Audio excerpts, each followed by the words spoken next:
Pas de miracle pour les merengues. Défaite du Real Madrid face à Arsenal dans un match retour plutôt, on va dire, décevant pour les Madrilènes. Mais je pense que ce soir, il y a quelque chose qui est tout à fait logique qu'on va traiter. Puisqu'on parle du Real, je parle du Real depuis des mois, chaque match. Et l'année passée, j'ai parlé de cette équipe qui était miraculeuse, qui avait un certain équilibre. Mais même dans le jeu, ils ont fait face qu'à des équipes qui étaient beaucoup plus prenables selon eux. Et cette saison, il y a toujours la question qu'on traite, c'est l'absence de fond de jeu. C'est pour ça que je voyais pas le Real se qualifier. Je voyais le Real gagner ce soir, à vrai dire. Et c'était déjà beaucoup. Ce soir, on a vu tout ce que c'est le Real cette saison. C'est-à-dire une équipe qui n'a aucune idée de jeu. Aucune idée de jeu. Aucune idée de jeu collectif. Le Real Madrid en deuxième mi-temps, c'était on donne la balle à Vinicius et on attend. On donne la balle. L'idée principale du Real, c'est de donner le ballon sur les côtés et de centrer. C'était de mettre Bellingham au numéro 9 et on centre. On centre. Mais quand tu as une défense comme celle d'Arsenal qui a encaissé que 3 buts et une défense qui n'a pas encaissé plus de 3 buts depuis plus d'un an et demi, les balles aériennes, c'est leur domaine, tu sais que ça ne va pas passer. Et tu sais qu'il n'y a pas d'autre solution pour le Real. C'est pour ça que c'est assez logique finalement qu'ils ne se qualifient pas. Parce que là, je pense que c'est quand même quelque chose qui doit faire face aux supporters du Real. C'est pour ça que je le dis, je le répète souvent, quand je parle de ça, quand je parlais de ce manque de fond de jeu, ce manque de grinta, c'est pas ce manque de grinta, ce manque de côté tactique, et seulement il y a la grinta, mais il n'y a pas de côté tactique, il n'y a pas de fond de jeu, il n'y a pas de liaison justement entre Mbappé et les autres, et Mbappé qui sort, on va en reparler après. Eh ben, tu ne peux pas espérer seulement gagner le match en parlant remontada. Oui, mais il faut mettre les ingrédients sur le terrain. Est-ce qu'ils ont mis les ingrédients sur le terrain? Est-ce que cette saison, ils ont mis les ingrédients depuis le début de saison? Ils prennent 4 face au Barça. Ils prennent 5 face au Barça. Ils prennent 3 face au Milan. Donc, à un certain moment, tu payes cash. Et quand je disais ça, il y a beaucoup de fans du Real qui viennent, qui me disent, quand je disais ça, je l'ai dit face à City. Je dis qu'ils se qualifient parce que c'est City. Il y a des supporters de Real, toi t'aimes pas le Real. Non, moi je m'en fous, j'aime ni le Real, ni le Barça, moi j'aime le foot. J'analyse le foot, je suis objectif. Et ce que je disais, tout le monde le disait, Marca le disait, même el Chiringuito, qui sont quand même assez proches de Florentino, et Pedrerol, il est assez proche de Florentino, il le dit, cette année, le Real n'est pas une équipe de foot. Ça joue pas au foot. C'est des individualités qui font la différence. Mais quand tu as le niveau au-dessus, que tactiquement, tu as une équipe qui a l'un des meilleurs milieux au monde, tu as une équipe qui a défensivement et sur les côtés a les 2 meilleurs latérales au monde, et je l'ai dit à l'aller, les deux, Timber et Luis Kelly, ils font un match. Luis Kelly en faux latéral, c'est une merveille. Ben ça passe pas.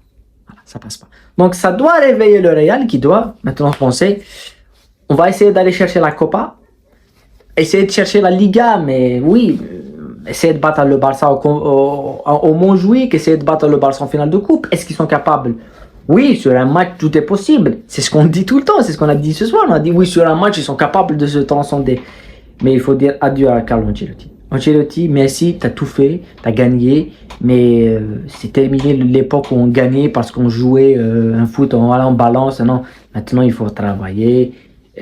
Ce qui m'a impressionné, c'est le fait qu'avant match, Ancelotti disait une chose, il disait on a travaillé sur le pressing et sur le jeu dans les espaces. Pourquoi t'attends le match retour pour travailler ça? Tu devais travailler dans le premier match. Et ce soir, le Real paye un truc qu'ils font jamais, c'est le pressing. Il n'y a pas de pressing côté Real. Oui, le but, il vient sur un pressing parce que c'était fini, c'était terminé, tu devais tout balancer. Mais le pressing n'existait pas en premier mi-temps. Parce que le début du match, on va maintenant parler du début du match et du déroulement du match. Début de match, penalty pour Arsenal. Non, on se dit que c'est terminé pour le Real. Il y a penalty et tout, c'est le retour au VAR. Penalty, Saka fait une panenka sur le côté, j'ai jamais vu ça.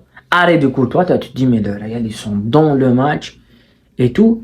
Et puis derrière, il le rate. Il y a penalty pour le Real. Et là, on se dit, le Real, voilà, c'est fini, la remontada va commencer. On revoit les images VAR. Le penalty est annulé pour hors-jeu. Il n'est pas annulé parce qu'il n'y a pas pénalty. Il est annulé parce que Mbappé était hors jeu. Moi, sincèrement, j'ai pas vu de hors jeu. Sincèrement, il y avait hors jeu. Ils vont nous dire, ils vont nous envoyer les images. Moi, il n'y avait pas pénalty. Je veux pas dire, si tu l'annules parce qu'il n'y a pas pénalty. Tu n'annules pas parce qu'il y a hors jeu. Parce que je pense qu'il y a l'arbitrage semi-automatique. Et on n'a pas eu les images. Voilà, c'est ce qui m'a surpris. Mais après ça, est-ce qu'il y a une occasion où on se dit le Real a failli marquer sur cette occasion? Il y a l'occasion de Rodrigo qui n'est pas proche, mais il n'y en a pas. Et on dit qu'à Arsenal, on a des tirs cadrés en première mi-temps, ce que c'est pas le cas du Real.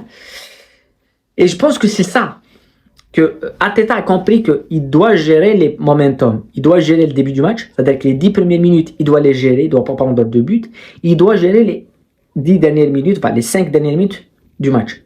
Ces deux momentum, c'est là où le Real Madrid fait la différence, en général. C'est en début du match, s'ils vont, en début de première mi-temps, ils montent la pression et tout, et ils marquent, et là ils sont dans leur match et dans la folie, toi tu peux sombrer.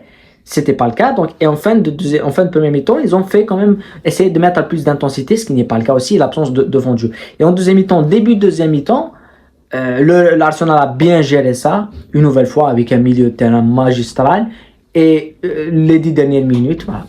Deuxième mi-temps, ils gèrent ça, ils sortent, et puis il y a ce but de Bukayo Saka, but magnifiquement bien construit. Et puis derrière, il y a le Real, on se dit voilà, la magie du Real, toujours ça meurt pas, et ça égalise avec Vinicius, on se dit mais cette équipe n'est pas morte, elle peut pas mourir. Mais il n'y a que ça en vérité. Le Real, c'est que ça. Parce qu'après, ils ont le ballon pendant 20 minutes, et ils encaissent un but. C'est eux qui ont encaissé un but en transition de Martinelli. Top et flop. On va commencer par le top. Je mettrai Partey, Declan Rice, Luis Kelly, Saliba, même s'il fait la faute, je le mettrai.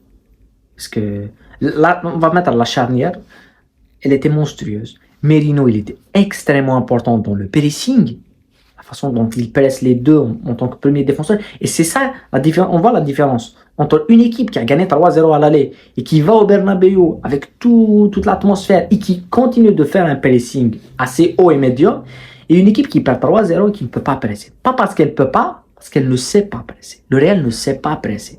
Je vous invite à voir un podcast fait par, je pense que c'est As, la version française existe, où on parle du Real qui ne sait pas presser. Le podcast, c'est Le Real ne sait pas presser. Il existe sur YouTube.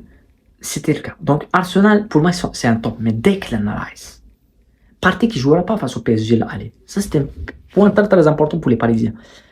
Mais Declan Rice, le match qu'il fait, il est magnifique. Martinelli, le match qu'il fait, il est très bon. Jamais vu à ce niveau. La retraite de Trossard, elle est bonne. Luis Kelly, ils sont magnifiques. Les flops. Comme à l'aller, je mettrai le même flop. Carlo Ancelotti. C'est lui le flop. Quand le Real gagne, on se dit, ouais, c'est Don Carlo. Mais ce soir, comme à l'aller, comme face au Barça, où ils prennent 2 claques, c'est lui le fautif. Le Real n'a pas d'entraîneur. Elle a un entraîneur en mode sélectionneur. Carlo Ancelotti, il reste, il attend, on va faire ça. Mais sinon, il n'y a rien d'autre.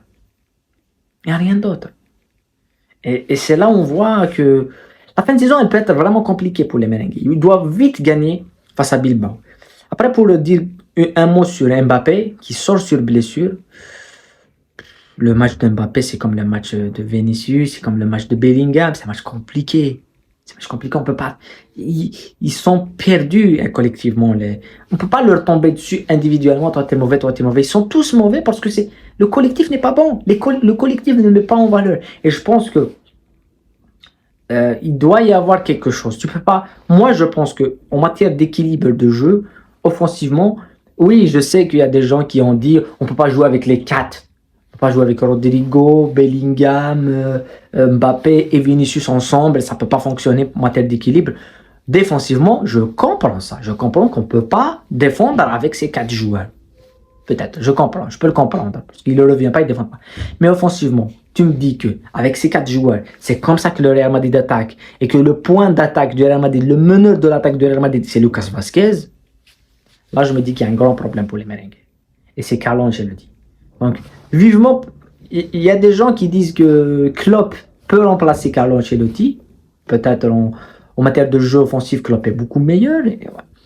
Mais évidemment, le mec que doit recruter le Real Madrid, c'est Alonso. C'est Xavi Alonso avec Leverkusen qui fait des choses magnifiques et qui est dans la modernité tactique. C'est l'ère de la modernité tactique. Maintenant, c'est l'ère du football moderne et tout. Donc oui, et Xavi Alonso, c'est quelqu'un qui a de la personnalité. C'est pas comme tu recrutes n'importe qui, tu le mets. C'est quelqu'un qui connaît le Real et qui a un sacré volume personnel et un sacré palette tactique qui révolutionne les choses. Voilà. Donc, qualification d'Arsenal, Barcelone-Inter, l'Inter qui se qualifie difficilement, mais qui se qualifie face au Bayern. J'avais pronostiqué un match nul pour l'Inter et c'était le cas. Et victoire du Real, enfin élimination du Real, qualification d'Arsenal PSG, Arsenal PSG Inter Barcelone. C'est quand même deux affiches assez monstrueuses. On se retrouvera bien sûr dans la suite. Cette semaine, il y aura la Liga, demain, il y aura l'Europa League et la Conference League. On va bien sûr essayer de pronostiquer tout ça. Prenez soin de vous, la paix sur vous et à très bientôt.